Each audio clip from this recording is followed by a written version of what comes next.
So all of a sudden AI is everywhere. People who weren't quite sure what it was are playing with it on their phones. Is that good or bad? Yeah, so I've been thinking about AI for a long time, since I was in college, really.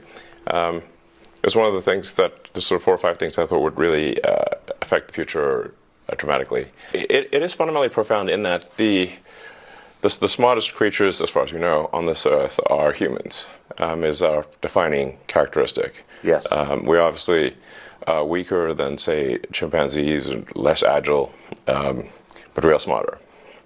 So now what happens when something vastly smarter than the smartest person comes along in silicon form? It's very difficult to predict what will happen in that circumstance. It's called the singularity. It's a singularity like a black hole, because yes. you don't know what happens after that. It's hard to predict. So I think we should be cautious with AI, and I think there should be some government oversight, because it affects it's a danger to the public. And so when you have things that are a danger to the public, like let's say, so food and drugs. That's why we have the Food and Drug Administration, right, and the Federal Aviation Administration, the FCC. We have these agencies to oversee things that affect the public, where there could be public harm, and you don't want companies cutting corners on safety, and then having people suffer as a result. So that's why I've actually for a long time been a strong advocate of AI regulation. So that I think regulation is, it's not fun to be regulated. It's somewhat arduous to be regulated. I have a lot of experience with regulated industries, because obviously automotive is highly regulated. You could fill this room with all the regulations that are required for a production car just in the United States, and then there's a whole different set of regulations in Europe and China and the rest of the world. So very familiar with being overseen by a lot of regulators. And the same thing is true with rockets. You can't just willy-nilly shoot rockets off, not big ones anyway. Because the FAA oversees that, and then even to get a launch license, there are probably half a dozen or more federal agencies that need to approve it, plus state agencies. So I've been through so many regulatory situations; it's insane. And sometimes people think I'm some sort of like regulatory maverick that sort of defies regulators on a regular basis, but this is actually not the case. Once in a blue moon, rarely I will disagree with regulators, but the vast majority of the time, my companies agree with the regulations and comply. Anyway, so I think we should take this seriously, and we should have a regulatory agency. I think it needs to start with a group that initially seeks insight into AI, then solicits opinion from industry, and then has proposed rulemaking, and then those rules, will probably, hopefully, grudgingly be accepted by the major players in AI, and I think we'll have a better chance of advanced AI being beneficial to humanity in that circumstance. But all regulations start with a perceived danger. Planes fall out of the sky, or food causes botulism. Yes. I don't think the average person playing with AI on his iPhone perceives any danger. Can you just roughly explain what you think the dangers might be? Yeah, so the danger, really, AI is perhaps more dangerous than, say, mismanaged aircraft design or production maintenance or bad car production, in the sense that it has the potential, however small one may regard that probability, but it is non-trivial. It has the potential of civilizational destruction. There's movies like Terminator, but it wouldn't quite happen like Terminator, because the intelligence would be in the data centers. Right. The robot's just the end effector. But I think perhaps what you may be alluding to here is that regulations are really only put into effect after something terrible has happened. That's correct. if that's the case for AI, and we're only putting regulations after something terrible has happened, it may be too late to actually put the regulations in place. The AI may be in control at that point. You think that's real? It is conceivable that AI could take control and reach a point where you couldn't turn it off, and it would be making the decisions for people. Yeah, absolutely. Absolutely. No, that's definitely the way things are headed, for sure. I mean, the things like say ChatGPT, which is based on GPT-4 from OpenAI, which is a company that I played a critical role in creating, unfortunately. Back when it was a nonprofit? Yes. I mean, the reason OpenAI exists at all is that Larry Page and I used to be close friends, and I would stay at his house in Palo Alto, and I would talk to him late into the night about AI safety. And at least my perception was that Larry was not taking AI safety seriously enough. What did he say about it? He really seemed to be one sort of digital superintelligence, basically digital God, if you will, as soon as possible. He wanted that? Yes. He's made many public statements over the years that the whole goal of Google is what's called AGI, artificial general intelligence, or artificial superintelligence. And I agree with him that there's great potential for good, but there's also potential for bad. And so if you've got some radical new technology, you want to try to take the set of actions that maximize the probability that it will do good and minimize the probability it will do bad things. Yes. It can't just be hell for leather. Let's just go, barreling forward and, hope for the best. And then at one point, I said, well, what about, we're going to make sure humanity's okay here. And then he called me a speciesist. Did he use that term? Yes. And there were witnesses. I wasn't the only one there when he called me a speciesist. And so I was like, okay, that's it. Yes, I'm a speciesist. Okay. You got me. What are you? Yeah, I'm fully a speciesist. Busted. So that was the last straw. At the time, Google had acquired DeepMind, and so Google and DeepMind together had about 3/4 of all the AI talent in the world. They obviously had a tremendous amount of money and more computers than anyone else. So I'm like, okay, we have a unipolar world here, where there's just one company that has close to a monopoly on AI talent and computers, like scaled computing. And the person who's in charge doesn't seem to care about safety. This is not good. So then I thought, what's the furthest thing from Google would be like a nonprofit that is fully open, because Google was closed for profit. So that's why the open in OpenAI refers to open source, transparency, so people know what's going on. Yes. And that we don't want to have like while I'm normally in favor of for profit, we don't want this to be sort of a profit maximizing demon from hell. That's right. That just never stops. Right. So that's how OpenAI was. So you want speciesist incentives here? Incentives that yes, I think we want pro-human. Yeah. Let's make the future good for the humans. Yes. Yes, because we're humans. So can you just put it? I keep pressing you, but just for people who haven't thought this through and aren't familiar with it, and the cool parts of artificial intelligence are so obvious. Write your college paper for you, write a limerick about yourself. Yeah. Like, there's a lot there that's fun and useful. But can you be more precise about what's potentially dangerous and scary? Like, what could it do? What specifically are you worried about? Okay, going with old sayings, the pen is mightier than the sword. If you have a super intelligent AI that is capable of writing incredibly well and in a way that is very influential, convincing, and is constantly figuring out what is more convincing to people over time, and then enters social media, for example, Twitter, but also Facebook and others, and potentially manipulates public opinion in a way that is very bad. How would we even know? What's happening is they're training the AI to lie. Yes. It's bad. To lie. That's exactly right. And to withhold information. To lie and Yes,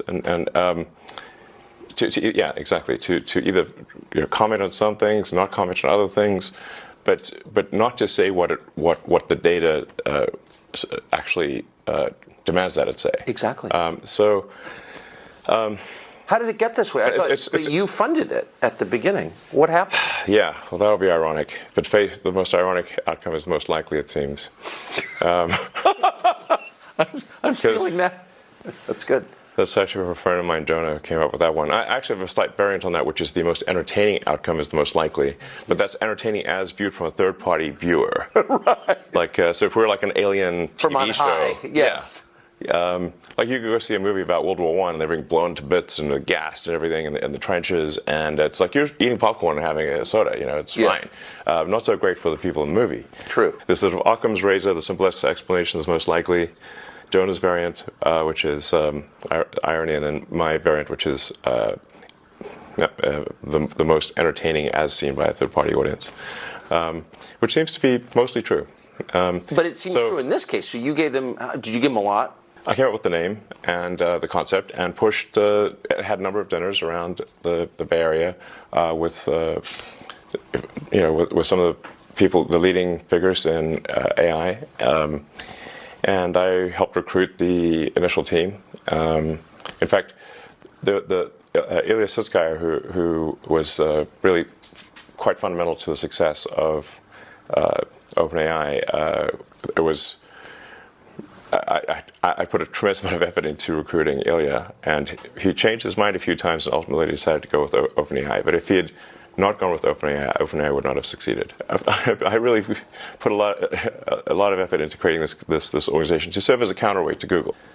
And then I kind of took my eye off the ball, I guess, and they are now closed source, and they are obviously for profit, and they're closely allied with Microsoft. In effect, Microsoft has a very strong say, if not directly controls OpenAI at this point. So you really have an OpenAI Microsoft situation, and then Google DeepMind are the two sort of heavyweights in this arena.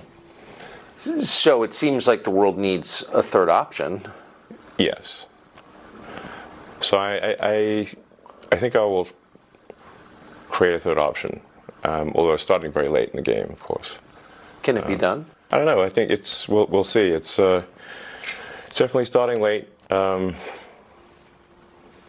I'll try to create a third option, and that third option hopefully does more good than harm. Like the intention with OpenAI was obviously to do good, but it's not clear whether it's actually doing good or whether it's. I can't tell at this point, except that I'm worried about the fact that it's being trained to be politically correct, which is simply another way of being saying untruthful things. Yes. So that's a bad sign. There's certainly a path to AI dystopia is to train an AI to be deceptive. So yeah, I'm going to start something which I know you could call TruthGPT, or a maximum truth-seeking AI that tries to understand the nature of the universe. And I think this might be the best path to safety, in the sense that an AI that cares about understanding the universe it is unlikely to annihilate humans, because we are an interesting part of the universe. Hopefully, they would think that. I think because humanity could decide to hunt down all the chimpanzees and kill them, but we don't, because we're actually glad that they exist. Yes, and we aspire to protect their habitats. But we feel that way because we have souls, and that makes us sentimental and reflective. It gives us a moral sense, longings. Can a machine ever have those things? Can a machine be sentimental? Can it appreciate beauty? Well, I mean, we're getting into some, philosophical areas that are hard to resolve. I take somewhat of a scientific view of things, which is that we might have a soul or we might not have a soul. I don't know. It feels like I feel like I've got some sort of consciousness that exists on a plane that is not the one we observe. Yes. That is certainly how I feel, but it could be an illusion. I don't know. But for For AI, in terms of understanding beauty, there's a difference from appreciating beauty and being able to create incredibly beautiful art. Yes. Will AI be able to create incredibly beautiful art? It already does. Yes, I know. If you see some of the Midjourney, I have. This stuff, it's incredible. It is.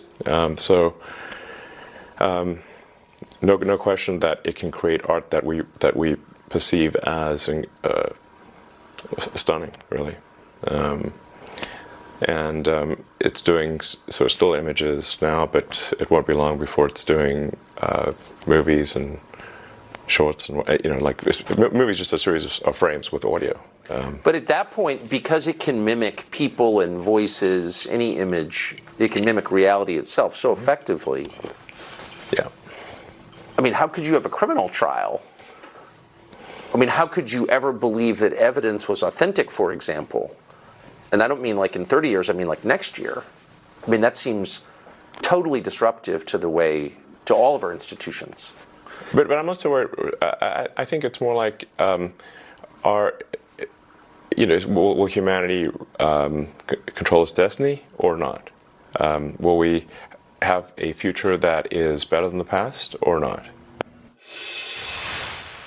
You bought Twitter famously. You've got a lot of other businesses and a lot going on. Yes. You said you bought it because you believe in speech, free speech. You've had a lot of hassle since you bought it. In retrospect, was it worth buying it? I mean, it remains to be seen as to whether this was financially smart. Currently, it is not. We just revalued the company at less than half of the acquisition price. Did you really?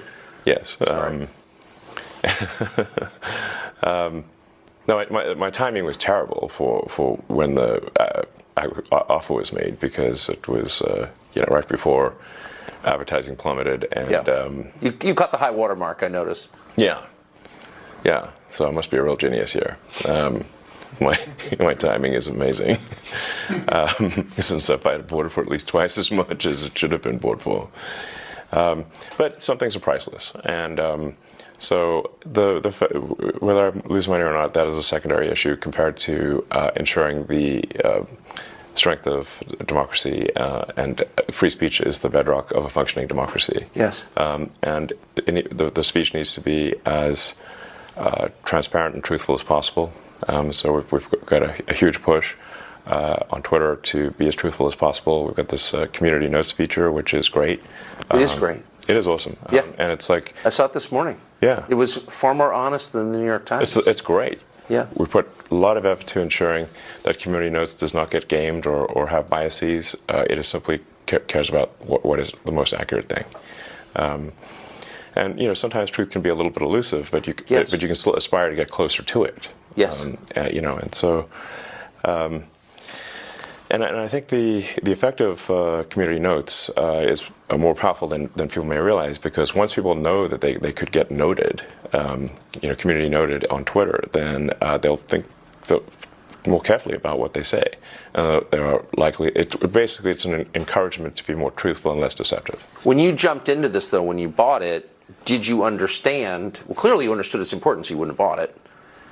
Twitter, yes. Right. But it's not the biggest, but it's the most important in the social media companies. But did you understand the kind of ferocity you'd be facing, the attacks you'd be facing from power centers in the country? I thought there'd probably be some negative reactions, yes. So I'm sure everyone would not be pleased with it. But at the end of the day, if the public is happy with it, that's what matters. And the public will speak with their actions. If they find Twitter to be useful, they will use it more. And if they find it to be not useful, they will use it less. If they find it to be the best source of truth, I think they will use it more. Now there's obviously a lot of organizations that are used to having sort of unfettered influence on Twitter that no longer have that. Well, you stripped the New York Times of their badge this morning, and then you called them diarrhea. You did. I'm just quoting you. You described their Twitter feed as diarrhea. I said it was the Twitter equivalent of diarrhea. Okay, it's not literally diarrhea, but no, it's it's a metaphor, but an accurate one. So, I mean, if you look at the at NY Times Twitter feed, it's unreadable. It's like because what they do is they tweet every single article, even the ones that are boring, even ones that don't make it into the paper. So it's just nonstop, zillion tweets a day with no. They really should just be saying, like, what are the top tweets? Yes. You know, like, what are the big stories of the day? I don't know. Put out like 10 or something. You know, so some number that's manageable. As opposed to right now, if you were to follow NY Times on Twitter, you're going to get barraged with like hundreds of tweets a day. Yeah. And your whole feed will be filled with NY Times. So. This is something I would recommend actually for all publications, which is for your primary feed, only put out your best stuff. I think I know a thing or two about how to use Twitter because I was the most interacted with account on the whole system before the acquisition, before the acquisition closed. I didn't have the most number of followers, but I had the most number of interactions, and so I clearly know something about how to use Twitter. You know, people's attention is limited, so just make sure you put the stuff that's most important there. So because, you and people like you do interact on Twitter, it's obviously enormously powerful in shaping public opinion. It's where a lot of ideas and trends are incubated. Yeah. That's why you Absolutely. bought it. It's also a magnet for intel agencies from around the world. And yes. One of the things we learned after you started opening the books is that they were exerting influence from within Twitter. I mean, it was absurd. Did you know that going in? No. Since I've been a heavy Twitter user since 2009, it's sort of like I'm in the matrix. I mean, I can see like things. Do things feel right? Do they not feel right? What tweets am I being shown as recommended? I get a feel like what accounts are making comments. Where are the comments eerily similar? Yeah. And then you look at the account, and it's just obviously a fake photo, and it's just obviously a bot cluster Yes. over and over again. So I started to get like just more and more uneasy about the Twitter situation. I was starting to feel like something's wrong in the state of Denmark here. There's something feels wrong about the platform. It seemed to be just drifting in a. I couldn't place it exactly. Just it felt like it was drifting in a bad direction. So then I was like, and my conversations with the board and management seemed to confirm my intuition about that. But basically, I was convinced these guys do not care about fixing Twitter, and I had a bad feeling about where I was headed based on the conversations I had with them. So then I was like, you know what, I'll try acquiring it and see if acquiring it is possible. Now, I didn't have enough cash to acquire it, so I would need support from others, from some of the existing investors. I would also need like a lot of debt, and so it wasn't clear to me whether an acquisition would succeed, but I thought I would try. And ultimately, it did succeed. Anyway, here we are. But when you got there and all of a sudden you own it and all the data on the servers belongs to you. And Well, it belongs to the people in my view, but yes. But you can see what it is, and you can Yes. see what they've been doing, and you can see who's been working there. You were shocked to find out that various intel agencies were affecting its operations? The degree to which various government agencies had effectively had full access to everything that was going on Twitter blew my mind. I was not aware of that. Would that include people's DMs? Yes. Yes, because the DMs are not encrypted. So one of the things that we're about to release is the ability to encrypt your DMs. That's pretty heavy duty, though, because a lot of well-known people, reporters talking to their sources, government officials, the richest people in the world, Sure. they're DMing each other. And the assumption, obviously it was incorrect, but was that that's private, but that was being read by various governments? Yeah, that seems to be, yes. It's scary. Yes, it is.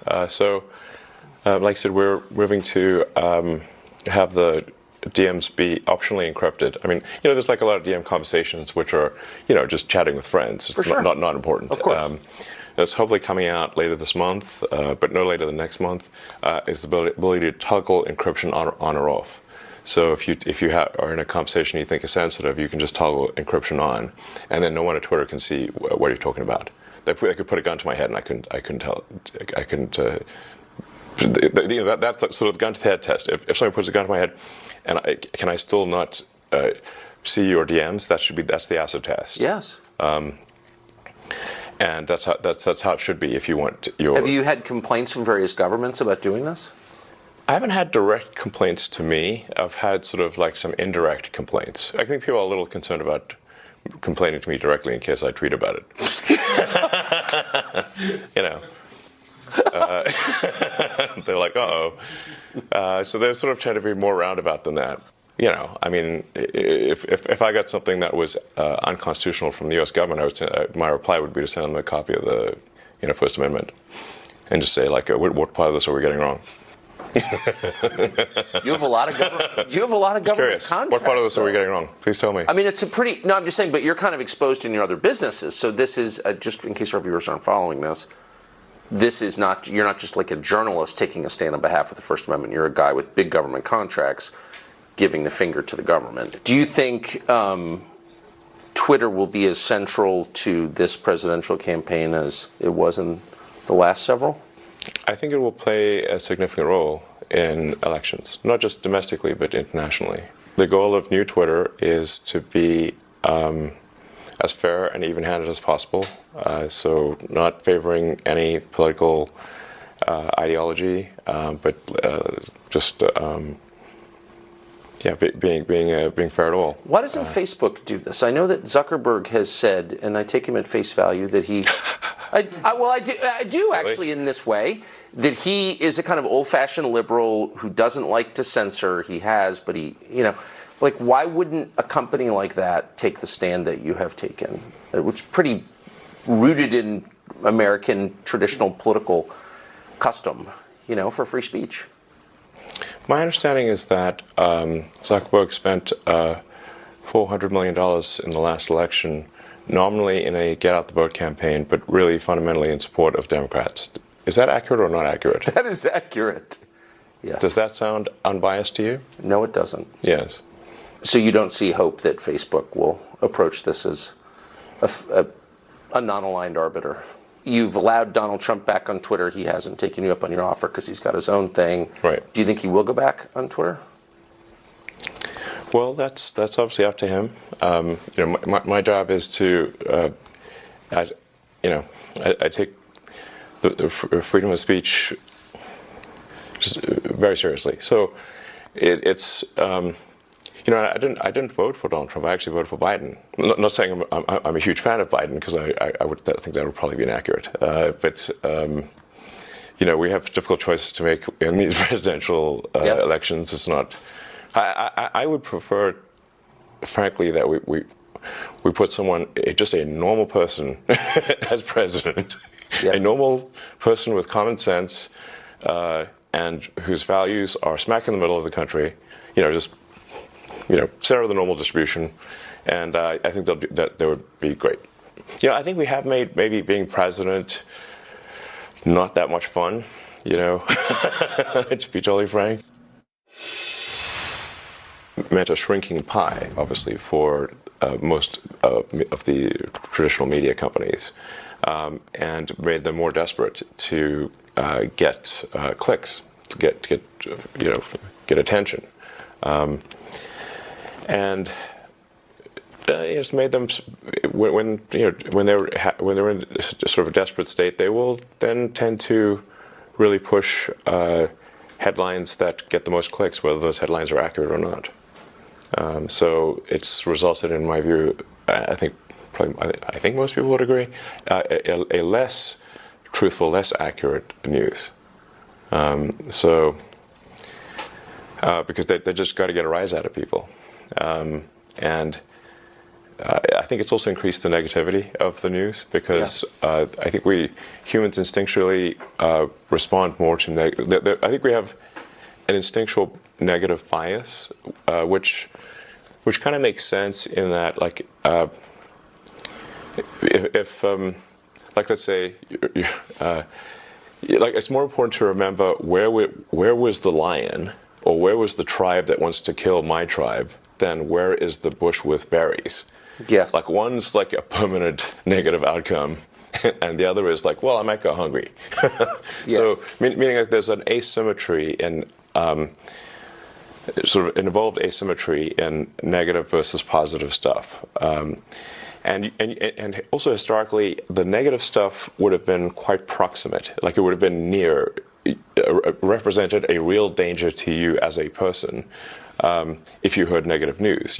Because historically, like a few hundred years ago, we're not hearing about what negative things are happening on the other side of the world or on the other side of the country. We're hearing about negative things in our village. Things that could actually have a bad effect on you. Whereas now we're hearing about, the news very often seems to attempt to answer the question, what is the worst thing that happened on Earth today? And you wonder why you're sad after reading that, Do you read any legacy media outlets? I really get most of my news from Twitter at this point. It is the #1 news source, I think, in the world at this point. What percentage of your staff did you fire at Twitter? One of the great business stories of the year. I think we're about 20% of the original size. So 80% left. Yes. So a lot of people voluntarily. Sure, but it's 80% are gone from the day you took over. That's correct. Yes. So how do you run the company with only 20% of the staff? It turns out you don't need that many people to run Twitter. But 80%? That's a lot. Yes. If you're not trying to run some sort of glorified activist organization and you're not care that much about censorship, then you can really let go of a lot of people, it turns out. How many others, without naming names, but I had dinner with somebody who runs a big company recently who said, I'm really inspired by Elon. And I said, the free speech stuff? He goes, no, the firing the staff stuff. Yeah. How many other CEOs have come to you to talk about this? I spend a lot of time at work, so it's not like I'm meeting with lots of people. They see what actions I've taken, but I think we just had a situation at Twitter where it was absurdly overstaffed. So it wasn't like you look at say like what does it really take to operate Twitter? Most of what we're talking about here is a group text service at scale. Like, how many people are really needed for that?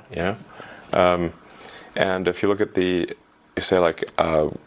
what has been the product development over time with Twitter, and years versus product improvements, and it's like a pretty flat line.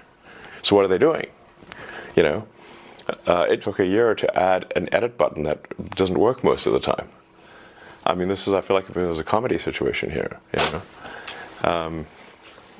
You're not making cars, it's very difficult to make cars or get rockets to orbit.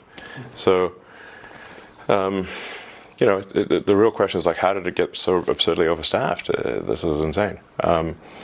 So, anyway, and it's clearly working. In fact, I think it's working better than ever. We've increased the responsiveness of the system by, in some cases, over 80%. We're trying to make Twitter the most trusted place on the internet, the least untrustworthy place on the internet. I don't think anyone should trust the internet, but maybe we can make Twitter the least untrustworthy. Like I said, try to get the truth to the people as best we can.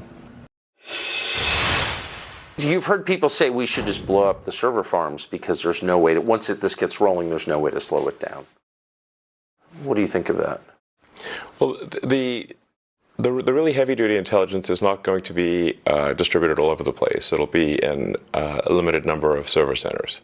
If you say very sort of deep AI, heavy-duty AI, it's not going to be in your laptop or your phone. It's going to be in a situation where there's like 100,000 really powerful computers working together in a server center. So it's not like subtle, and there are a limited number of places where that can happen. In fact, you can just look at the heat signature from space, yeah. And it'll be very obvious. I'm not suggesting we go and blow up to server centers right now, but there may be it may be wise to have some sort of contingency plan where the government's got an ability to shut down power to these server centers. Like you don't have to blow it up; you can just cut the power. And what would trip... Or cut connectivity as well. That's another way. Right. Yeah. But what would trip that switch, do you think, in your mind? What would be the threshold that you'd have to pass to warrant the government cutting off your power or cutting off your signal?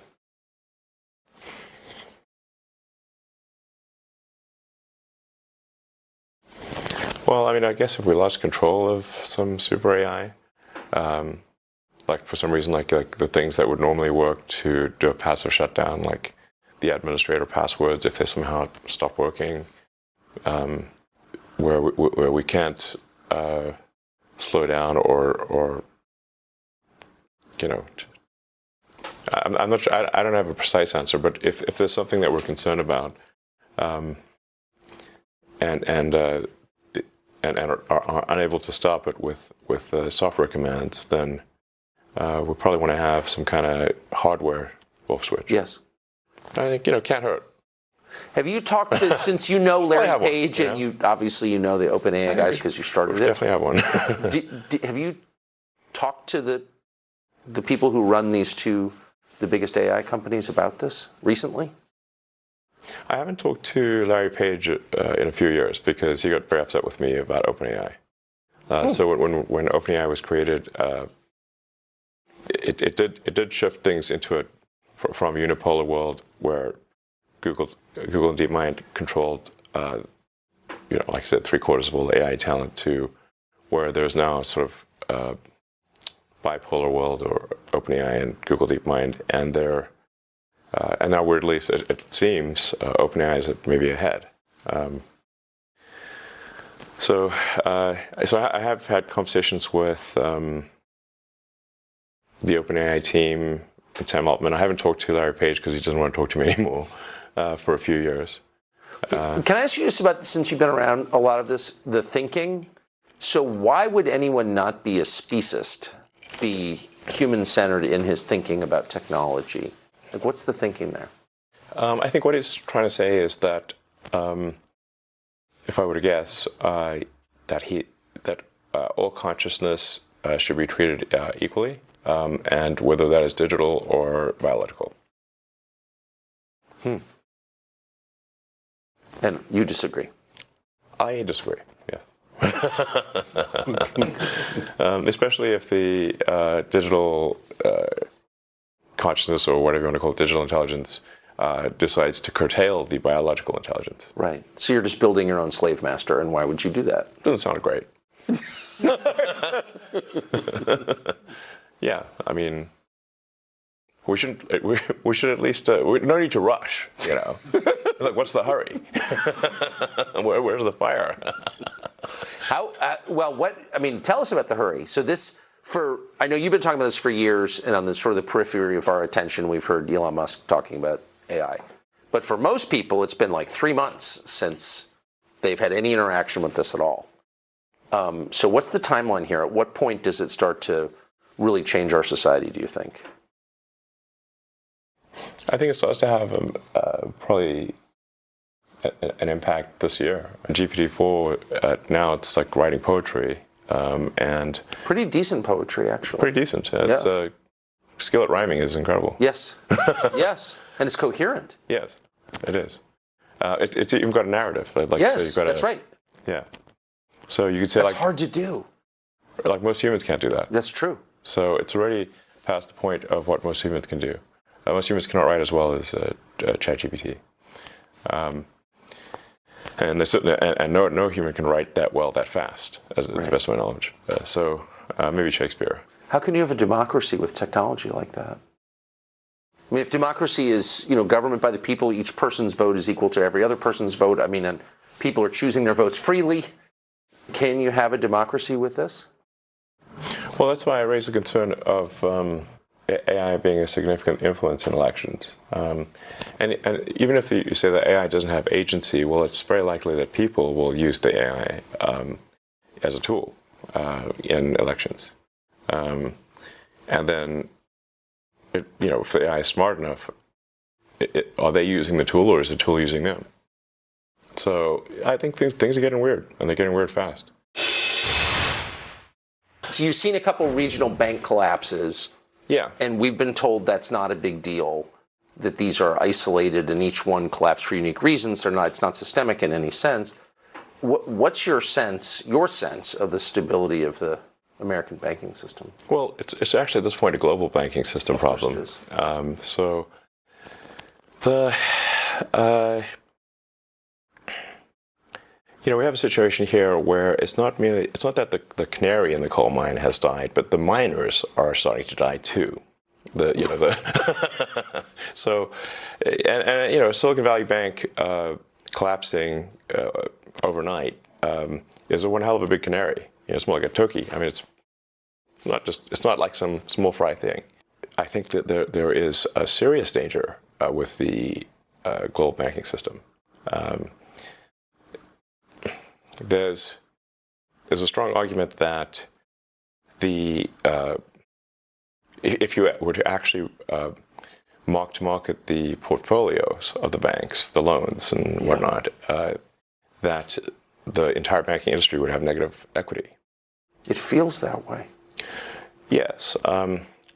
So if you look at, say, commercial real estate, like offices and whatnot, the whole work from home thing has substantially reduced office usage in cities around the world. I think San Francisco is at 40% off. And San Francisco is like an extreme example, but I think it's on 40% vacancy.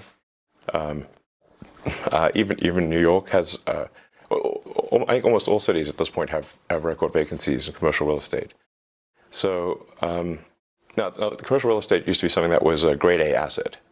That if a bank had commercial real estate holdings, those would be considered the highest security, some of the safest, assets you could have. Now that is not the case anymore.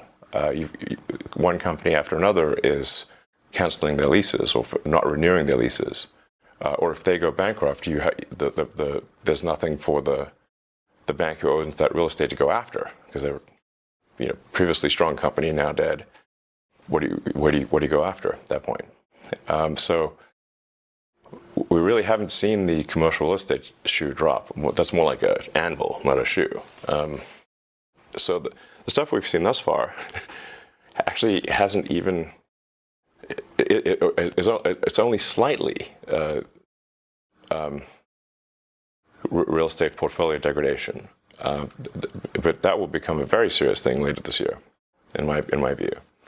I think if we see, which we're likely to see, a drop in house prices because the interest rates are too high, and for most people when buying a house, they look at the monthly payment. Of course. If you're a 30-year mortgage, the vast majority of it is interest. So if the Fed rate is high, you have a high base interest rate. Effectively, the price you can pay for the house drops because you now have to pay more interest, which means that if you've got a fixed monthly payment, you can now afford to buy a house for less money. It effectively drops the prices of houses. Yes. This is the kind of thing that tends to accelerate, so that then you can get negative equity in the home market as well. And so if banks end up having loan losses in both their commercial and, well, they're definitely going to have loan losses in their commercial portfolio, but also in their mortgage portfolio, this is a dire situation. There is a solution to mitigate the magnitude of the damage here, which is for the Fed to lower the rate. But they raised the rate again. Now, if I recall correctly, which important caveat, I think the last time the Fed raised rates going into a recession was 1929. What happened next? Yeah, the Great Depression. The concern, I'm not telling you nothing you don't know, but the concern is if the Fed drops rates again, then inflation will accelerate, and you can't do that in an election year. So inflation is going to happen no matter what. Huh. If you increase the money supply, you get inflation. Right. So there's not some magical cure for getting rid of inflation, except to increase the productivity, the output of goods and services. So you say like what is money? You've got these sort of it's basically numbers in a database that sum up to some total. Then you've got the output of goods and services of the economy, and as long as the ratio of money to ratio of goods and services stays, if that stays constant, you have no inflation. If you add more money, if you add money to the system faster than you increase goods and services, right, then you have inflation. So all of these COVID sort of stimulus bills were not paid for. They just generated more currency, more money was created because the federal government, the checks always pass, unless you hit a debt limit, which there's probably going to be some debt limit crisis later this year. But provided you haven't hit the debt limit, the federal government, unlike state governments or city governments or individuals, can simply issue more money, and that's what they did. I mean, as the old saying goes, there's no free lunch. So if you could just issue massive amounts of money without negative consequences, why don't we just take that to the limit and make everyone a trillionaire? They tried that in Venezuela. How'd that work out? Well, they had to eat zoo animals. Right. It's not good, There's no free lunch. There's not some ability to issue money and not have inflation.